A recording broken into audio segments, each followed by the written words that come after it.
Ambassador Kosh coming at you again. Today we're going to continue. I'm going to continue my series on the Babylon 5 universe, and today this will be a little bit of a shorter video because the subject there's not a whole lot of information on, but it's still something I wanted to cover. We're going to be talking about the commander from season 1 of Babylon 5, Jeffrey Sinclair, and going into his history within the show and his connection with the Minbari race.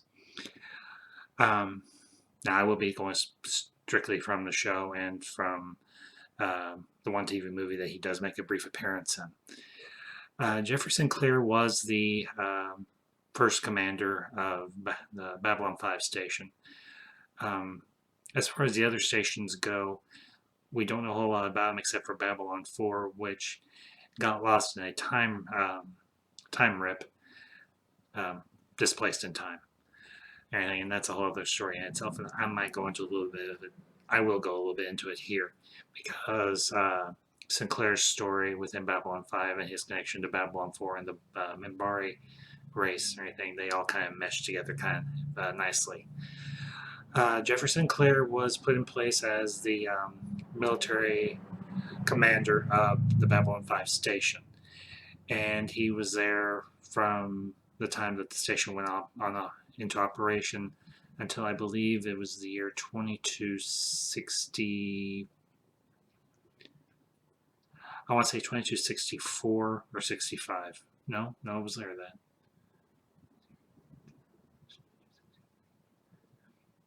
I want to say 2264. And I went into a little bit of his story when I was discussing Ambassador Kosh. And now he had been in Earth Force for several years. He had worked his way up through the ranks of the United Earth. That's the term. That's the term I'm going to use.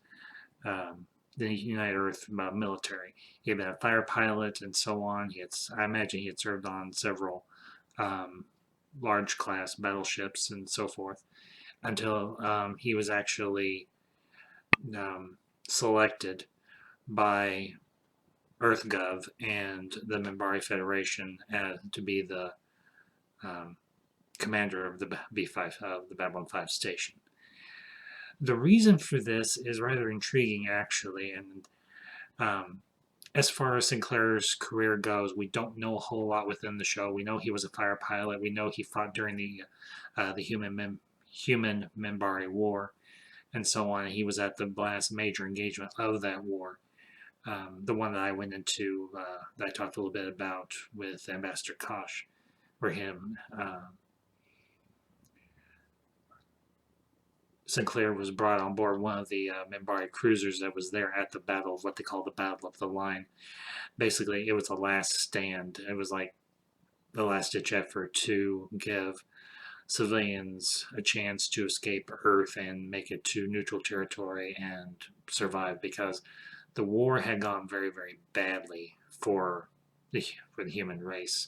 The Minbari were so far technologically advanced compared to where humans had come that they pretty much mopped the floor with us. So during the Battle of the Line, Sinclair is actually captured. His ship his fighter is disabled, and he's brought on board a Minbari cruiser, and he actually is brought in for interrogation. And I'm also going to go a little bit into Minbari mythology and Minbari faith, which I guess you could say they're one and the same thing.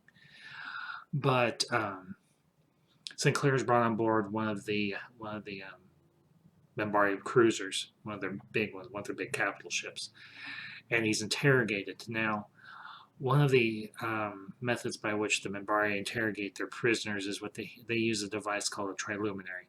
And for everything I'm going to discuss, I will put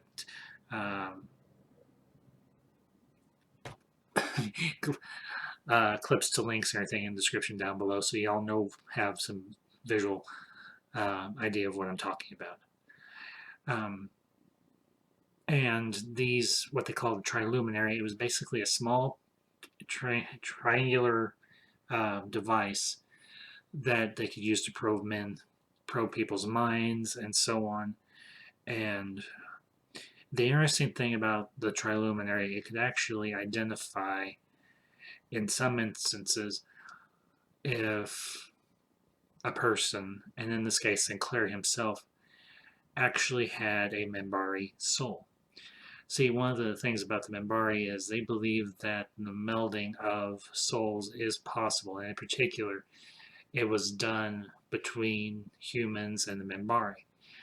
And what had ended up happening with, and this goes way back into the prehistory of the Babylon 5 universe, somewhere along the way during the first Shadow War, Minbari souls and, well,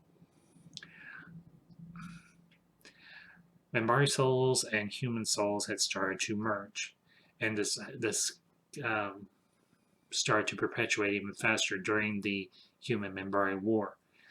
Um, Humans were being born with Minbari souls, and Minbari were being born with human souls.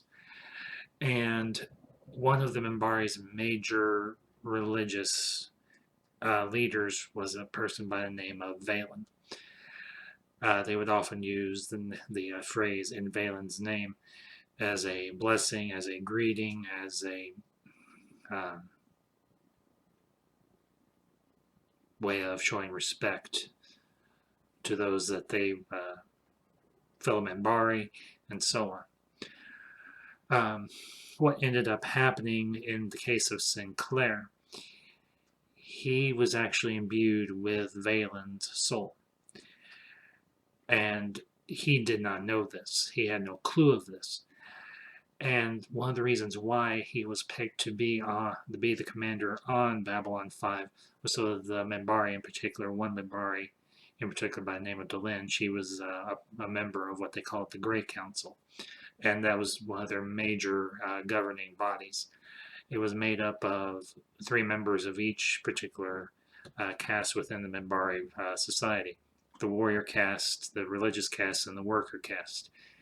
And there were 3 from each caste, so that everybody had a fair, had equal hearing, had equal representation. And then there was a head of the Great Council. And after Delenn passed on, because he had for the longest time had been the head of the Great Council and of the Minbari society. They revered him as a prophet. They revered him as a great spiritual and military leader because he did fight. He did lead the Minbari during the first Shadow War. But within the storyline of season 1, anyhow, and this picks back up again in season 3 with a 2-part episode. Sinclair discovers that he is in fact have a Minbari soul, not a human soul. But what happens during the Battle of the Line when Sinclair is captured? He's brought on board, he's interrogated, they use the triluminary on him, and it shows that he has a Minbari soul, not a human soul. And the way that the triluminary reacts to him, it shows that he in fact has Valen's soul. And this is kind of an interesting circular time story that they have within Babylon 5. And I think it's fairly closed-ended. Because what ends up happening at the end of season 1, Sinclair is reassigned to the Minbari homeworld, and John Sheridan's brought in and everything as the new military commander, and he's the commander up until the end of the 4th season. But getting back to Sinclair and the other side of himself, Valen. What ends up happening in the TV show, I think in season 3 in particular, Babylon 4 reappears from this time rift that it's been caught in. And what we discover, because actually Babylon 4 does appear in season 1, what ends up happening is during the construction of Babylon 4, it gets caught in this time rift, and everybody on board has no idea why, but all they know is they need to get out. Long story short, the crew from Babylon 5 rescue and evacuate the crew from Babylon 4, and the station disappears. What we find out later is in season 3 in the two-part episode is that Babylon 4 was actually the major base that was used during the first Great Shadow War between the Vorlons, the Minbari, and the Shadows. And Babylon 4 had to be carried back through time so that it could be used as a base of operations against the war, in the war against the Shadows. One of the members of the team that goes to Babylon 4 is in fact Sinclair. Him and Sheridan and Delenn and several other members of the command crew go to Babylon 4 to rig it so that it can be carried back in time, so that it can be used during the First Shadow War. The other major thing we find out is that Sinclair has to go back in time because he is in fact Valen. And another interesting thing about Minbari technology, they have this apparatus that actually uses the triluminary as part of that device that can metamorphose either a human into a Minbari or a Minbari into a hybrid between Minbari and human. And this does actually happen within the run of the show. Delenn has to go through this process to equal the balance and everything between what not so much counter, but to balance out what Sinclair / Valen ends up doing. Sinclair is a major crux of the story and everything within the first season and within season 3 himself.